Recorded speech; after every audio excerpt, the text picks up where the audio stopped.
Going to spend much time on Madras or anything else except the police. I think all of you are aware that this is Madras Week, which celebrates the founding of Madras 374 years ago. And for the last 10 years, we've been celebrating this, starting with what was one day and has now grown into at least 2-week celebration, but virtually a month celebration. As part of that celebration is today's quiz, which is a very simple one. What is the baker's dozen? 13. Who said 13 first? Chocolate there, please. You got a chocolate. All odd questions get chocolates.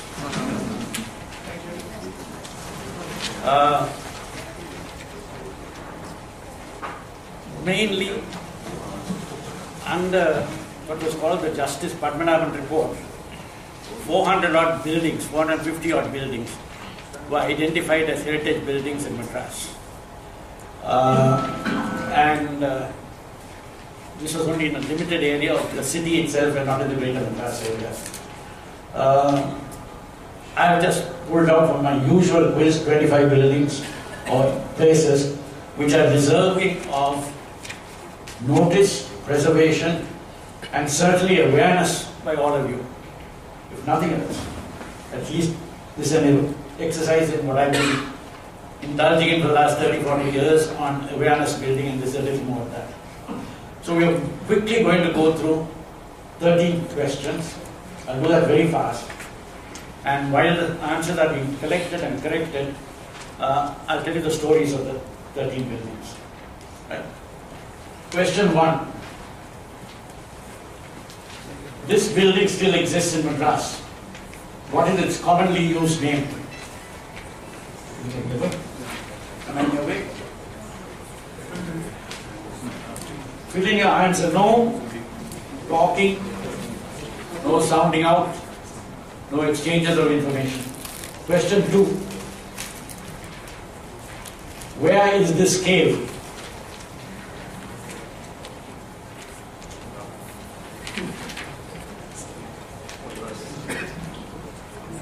Question 3. Believe it or not, this is a water body. What is its name? Question 4. Once mounted guards manned the gates leading to the government estate. What major historic building still remains in this estate?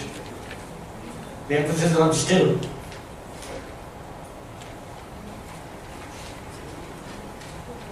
This picture goes back over 100 years.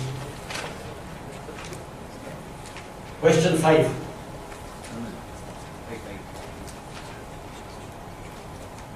This plaque commemorates Gandhiji's first call to Satyagraha in 1919. Where is it?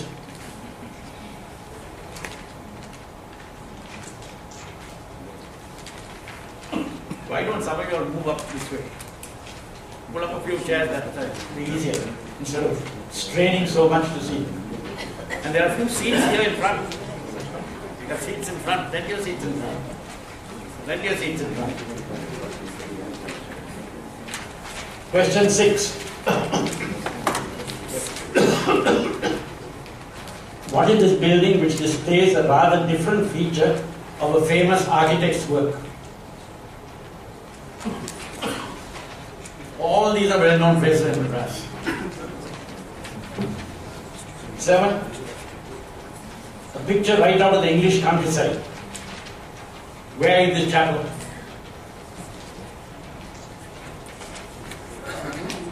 8.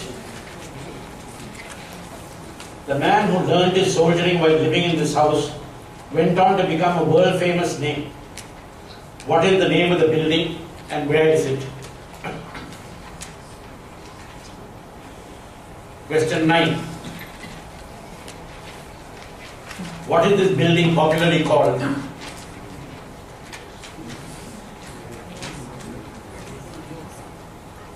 Question 10.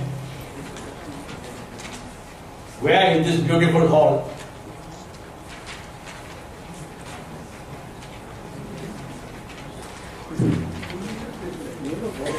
It's one of the most beautiful halls you can find anywhere in the world. Question 11. Where is this historic tombstone to be found? Whose tombstone? Vibal? Whose tombstone is it? You know the answer, right? No, but where? The question is where? Yeah.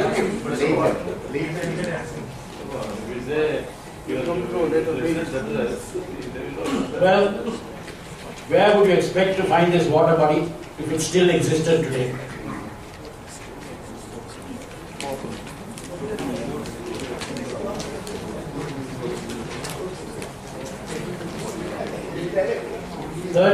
What is the date of the document granting the land on which these buildings came up?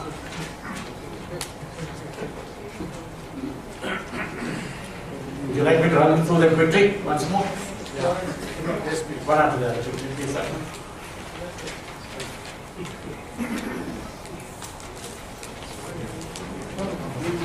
What is the common name of this building? Where is this cave? Believe it or not, this is a water body. What is its name? Once guards manned the gates leading to government estate. What historic building still remains in the estate? Where is this plaque commemorating the first water satyagraha? What is this building which displays a rather different feature of a famous architect's work? A picture right out of the English countryside. Where is this chapel? The man who learned his soldiering while living in this house. It became a world famous name. What is the name of the building and where is it? What is this building popularly called? Where is this beautiful hall? Where is this historic tombstone to be found? Where would you expect to find this water body if it still existed today? What is the date of the document granting the land on which these buildings came up? Right, we'll start collecting the papers. Kindly hand over your papers to the annex. Thank you. Hey, bitte again.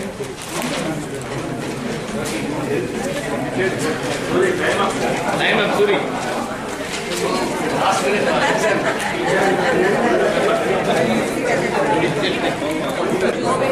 Chepok Palace.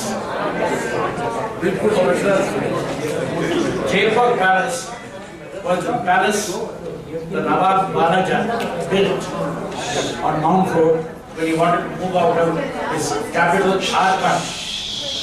His original capital was Arcot, but it's called Balajapet now.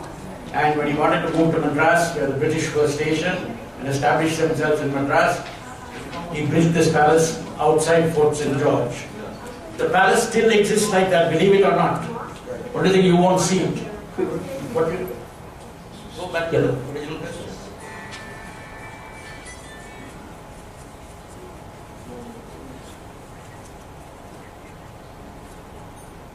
That palace still exists as it is. What do you think? You won't see it. What you do see, you have to go to the back of the building and see what we saw in our answer. Now this building comprises of two buildings. Two separate buildings. One in front, one at the back. Does anyone know the names of the two buildings? What is Kalash Mahal? One is Kalash Mahal. Chocolate, please.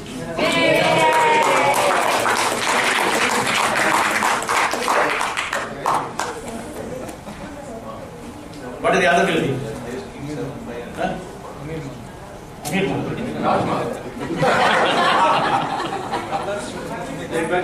Anybody else? Anybody wants a chocolate?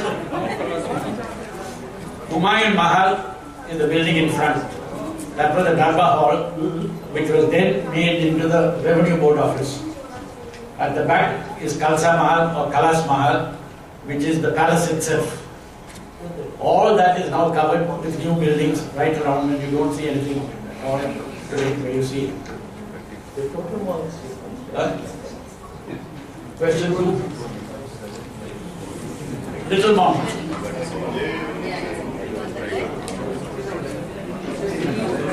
Legend has it that St. Thomas, Doubting Thomas, spent 20 years in India from 52 AD to 72 AD. He spent his last 12 years in India, and legend has it that he lived in this cave in Little Mount in Hyderabad, that he would walk every day to the beach and preach at the beach, which is where he eventually was buried, and that he went to St. Thomas Mount and was martyred on top of St. Thomas Mount as such. It's a fine trail, walking trail to do, is a trail of Thomas in Madras, with all the churches he stopped on the way, Descanvo Church on St. Mary's Road, Lush Church and so on and so forth. They're all connected with the story, and it's a fine walking trail to do sometime. But this cave is inside this, and that is the original Portuguese church dating to the 16th century. This is, God knows what type of architecture it is. That's modern architecture. Three. Buckingham Canal. Buckingham Canal, in my lifetime, I've gone by boat from Mylapore to Mahabalipuram, and I'm sure several others here have also done it at some point in time. You saw the state in which it is today. And that is a particularly good state before the metro got built. MRTS. Once the metro, MRTS got built, you don't even see that water in most of the stretches, which is why Mylapore gets flooded as such most of the time. Right, now, question beyond this, chocolate at stake. How long is the Buckingham Canal? Approximately. 60 kilometers. 400. No, it goes up to Andhra. 220 kilometers. 350 kilometers. I think it's 475. 400. 400 odd a day from here. 400. Chocolate here. It's well over, it's nearly 500 kilometers. And it stretches from Ganjam in Orissa to Madras in the south. There were two separate canals from Ganjam up to the Pulikkad area, and then from south of Madras down to Markand. In between was built the canal that we know of. It was done as family relief work, and an 11-kilometer stretch was built in between as such, linking this. You could go all the way. It's still functional in Andhra. Much goods are still transported in Andhra. Some of it is still done in southern Tamil Nadu. This stretch is still to be cleaned up, and you will never get it cleaned up again. But it will be a wonderful waterway. Just look at that picture of 100 years ago. Next. Raja once banqueting hall. What was the other famous building inside government? Government guest house. Government guest house. Government guest house. Government guest house. Memorial Hall. Anybody else? MLA hostel. All right, you're getting there, but give me the correct answer. Assembly. Omandura. State was Omandura. Omandura. Omandura estate is the name of the estate. What is the other famous building? That State Assembly. in fact, that is the older building. Police office, a police office was there. MLA hostel, police office. I'll go back one step. Huh? High Court. I'll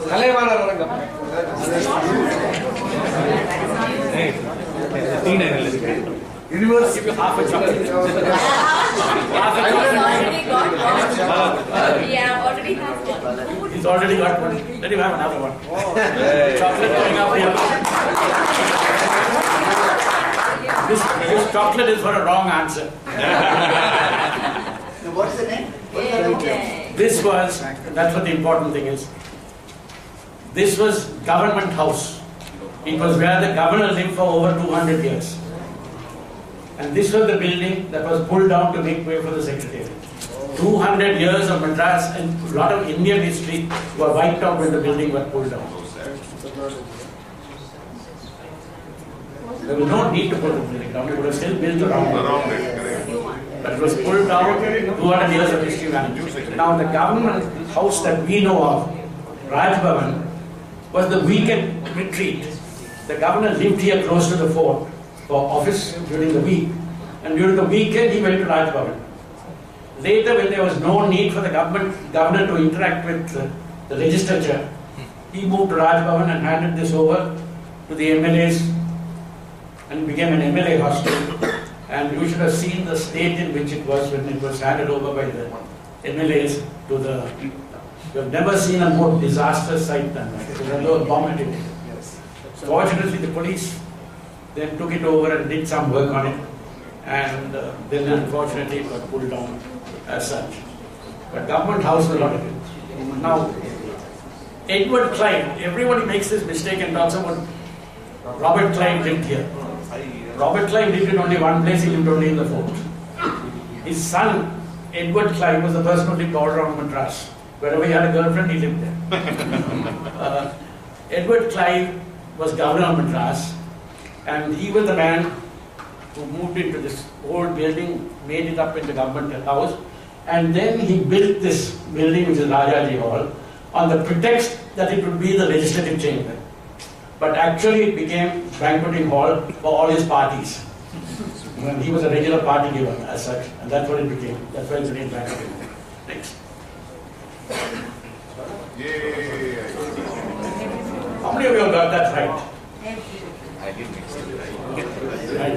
Not bad. This first question. What was the site on which the Chola Sheraton came up?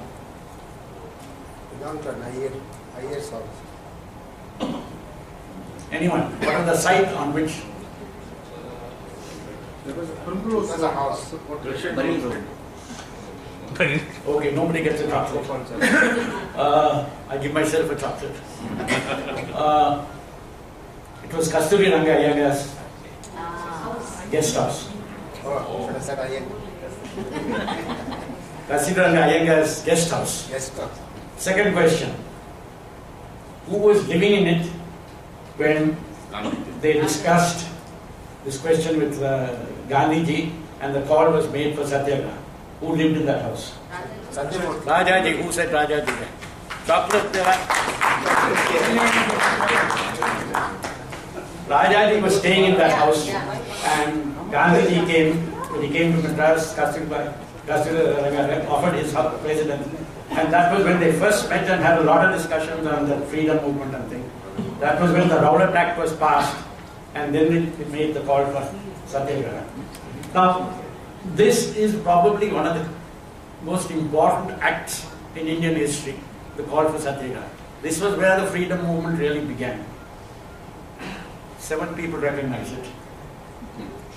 This is the tragedy of it. Next. That is the building. General Post Office.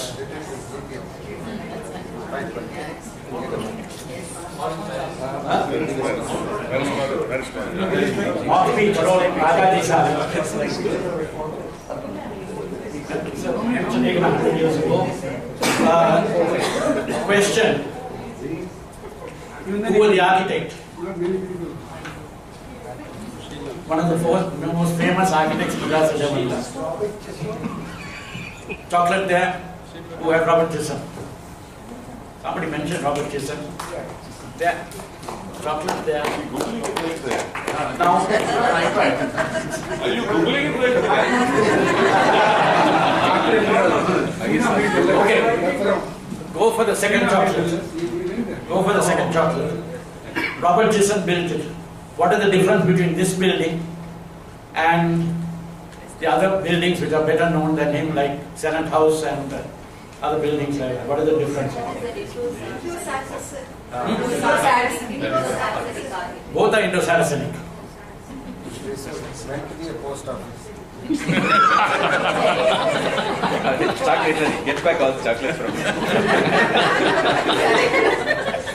What's the difference? Color? Outer color? It's an architectural feature. The specific architectural feature. Can you visualize Senate House? You know where Senate House is? Is it a dome? Is it a dome? Which Senate House has a dome? This one has got a cover. That has a dome. Which has a dome? Which has a dome? Senate House. Okay, Senate House has a dome. What has this got? It has got the tiles on the roof. Okay, I'll give you a chocolate. Chocolate there. What was it, sir? The main thing is, Give the cover. his early buildings used the Islamic dome. If you look at Senate House, it was all domes all over the place, and we'll see something later.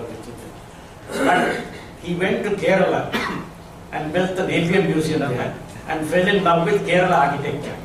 Thereafter, instead of using domes, Yes, he sir. adapted these based on Kerala architecture. You find this in several places where he built buildings. He adapted the Kerala style of architecture instead of the Islamic dome. But isn't that very Anglo-Saxon kind of architecture? It's an adaptation. Next, please. St. George's Higher Secondary School in Orphanage. Question, where is it? This being the answer first, I think. Chocolate here. 100 years ago. Yeah, yeah, yeah. Okay, let's go. I'll take it one step further. Another chocolate going. What is significant about the school? More than 150 years old.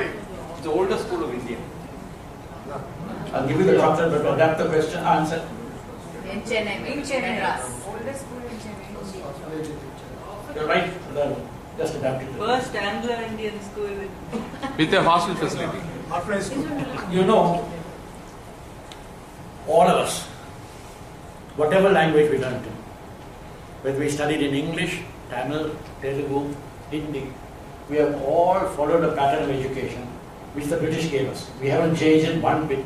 We haven't gone back to the old Gurukulam system. We haven't gone back to any. We haven't created some new system. We have a Western style of education. And this was the school which had the first Western education offered. And it was a pattern that was followed here, that all of us follow to this day. This is the oldest school, which derives from a school in which church?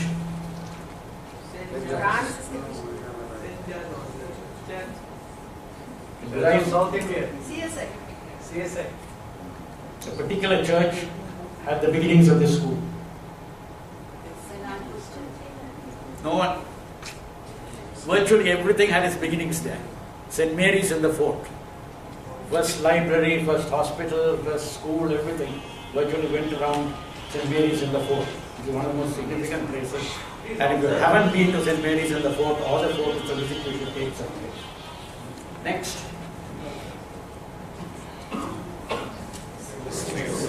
Wellesley House in Fort St. George.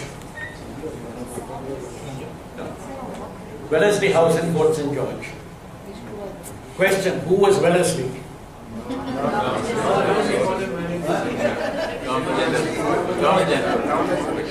Governor General of India. Anybody else?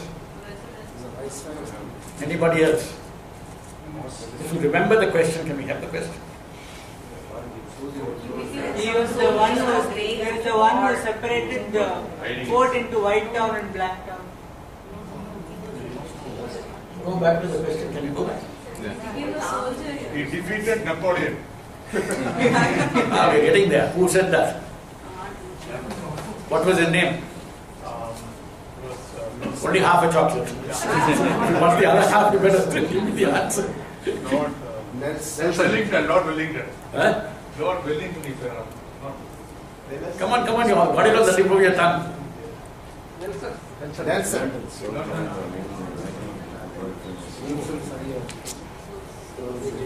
The man who learned his soldiering while living in this house went on to become a world famous name as a soldier. He was a very bad soldier when he was in Madras. While in that house he had to fight a duel with another officer. On the way to Mysore, he lost his way and somebody had to find him and take him on the way. Somewhere else, he almost lost the battle. Eventually the battle he won and got his name was the Battle of Asai near Ahmedabad, where he got 5,000 Madrasi troops to charge artillery, and that victory which the troops won made his name. He went on to become, he gave the answer. Wellington. Wellington of Waterloo. Wellington of Waterloo. His brother, elder brother, was Lord Mornington, who was the Governor General in Calcutta. And Wellington got all the opportunity despite his bad soldiering because Mornington favoured him. Nothing has changed in the world. All the things still going on in the world. We follow the British system. Huh? We follow the British system. No, we followed our own system before the British ever learned it. Maybe they learned it. Next.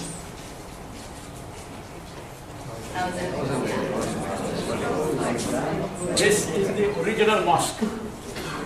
This is what I call the Dubai Mosque. That's the Dubai Mosque. What? Dubai mosque. Because once the money came in, everybody wanted to build exactly as they build mosques in Dubai. Why is it called 1,000 lights? They're supposed to hit 1,000 lights during a festival, on the festival. As such. It doesn't have 1,000 lights inside. No, it's not really, it's lit. The area is called before. The area takes its name from the mosque. As such. But that whole area used to be a Muslim area at one time. What is now Dreams Road and all that. All was part of this territory. Next.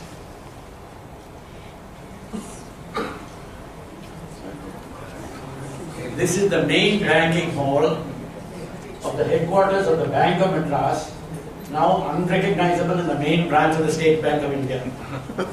We saw the General Post Office. This is the building next to it, as such. This hall still exists.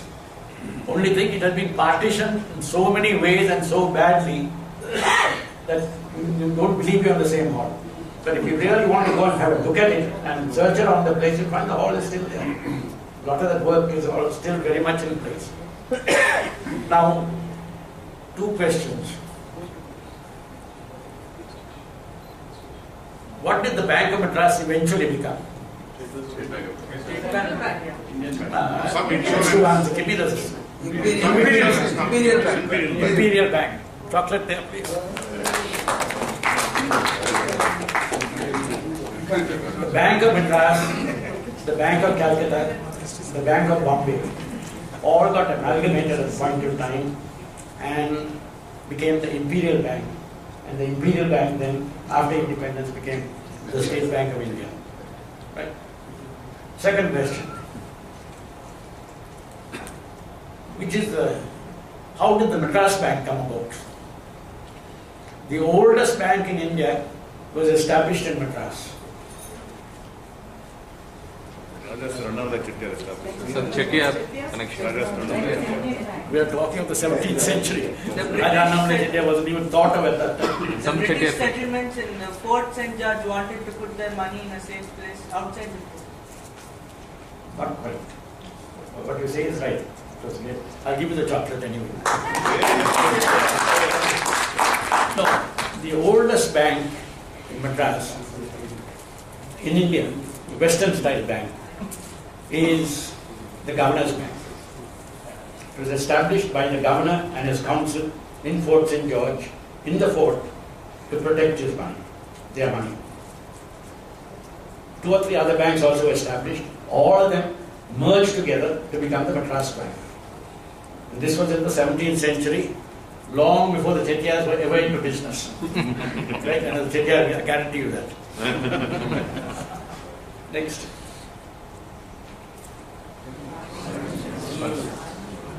Armenian Church.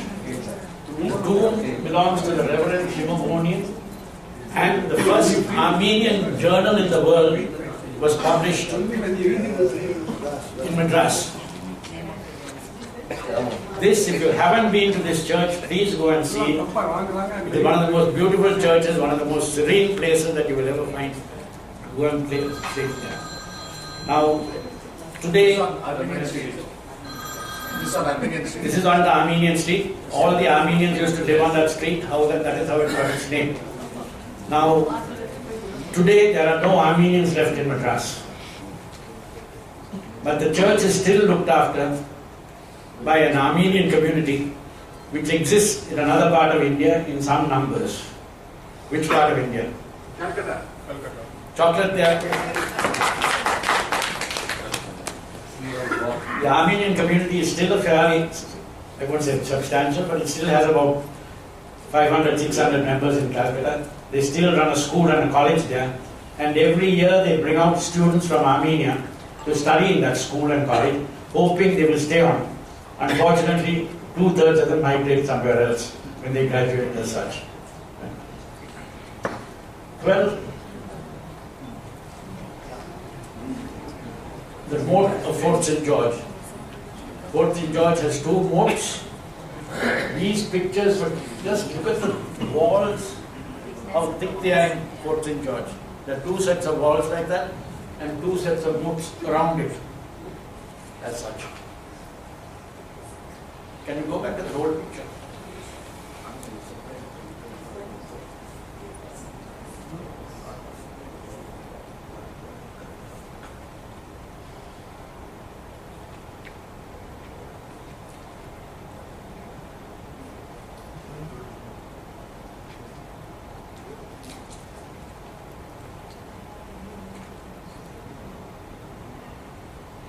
Look at what a beautiful place it was.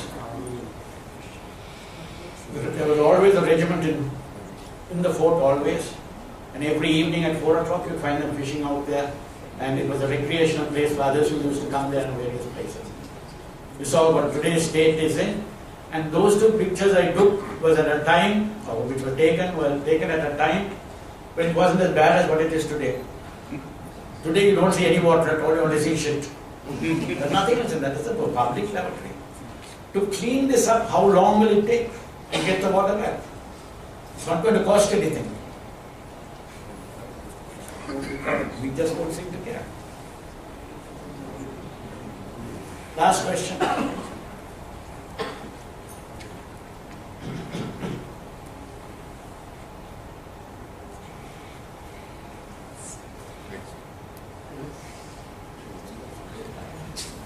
Right. How many of you all said August 22nd, 1639? 2 of you said it. We celebrate it as August 22nd, 1639. So I'll give you half a chocolate. 2 chocolates there.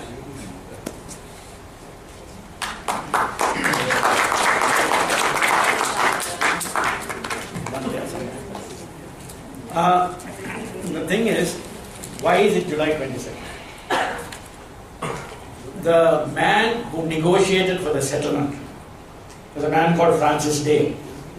His boss was in Machilipatnam called Andrew Cogan, and the man who did the negotiations was Berry Thimmappa, who was the Dubash of Francis Day.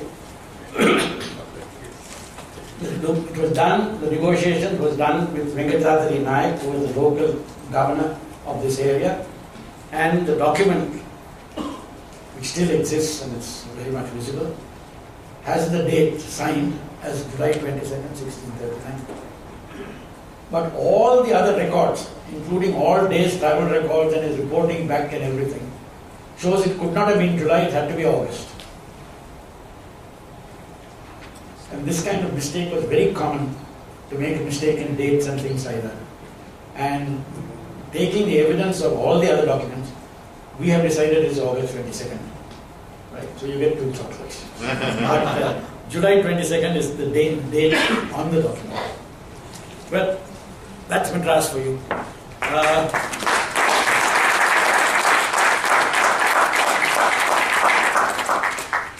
It gives you some idea what the history of this place is, it gives you how important it is, why Fort St. George is what it is, and so on and so forth, and why we should take a little more effort. I've recommended this to Rotary clubs elsewhere. I do it again. Many of you all have fancy names. I've made this appeal once to Rotary Club Keelpok. Rotary Club Keelpok had only one member belonging to Keelpok. I said, why don't you go and discover the club after which you're named? And the next year they went out during Madras week and went on a walk around Keelpok and discovered what Keelpok is. And Keelpok has such a fascinating story if you go to Keelpok. Similarly, each of your clubs has some name, must be taking its name from something or other. Go and explore it next. Madras week, form a gang, get somebody who knows the area well, go around, see what there is, and discover your own little area first, and then we can spread it out further and further. That's my appeal to you. Let's Madras week keep going. We are only catalytical. We don't organize anything. It's up to you to organize it. And so, before we wind up, who are the winners? First prize with 7 correct is E.S. Vijay Kumar, Chennai Towns.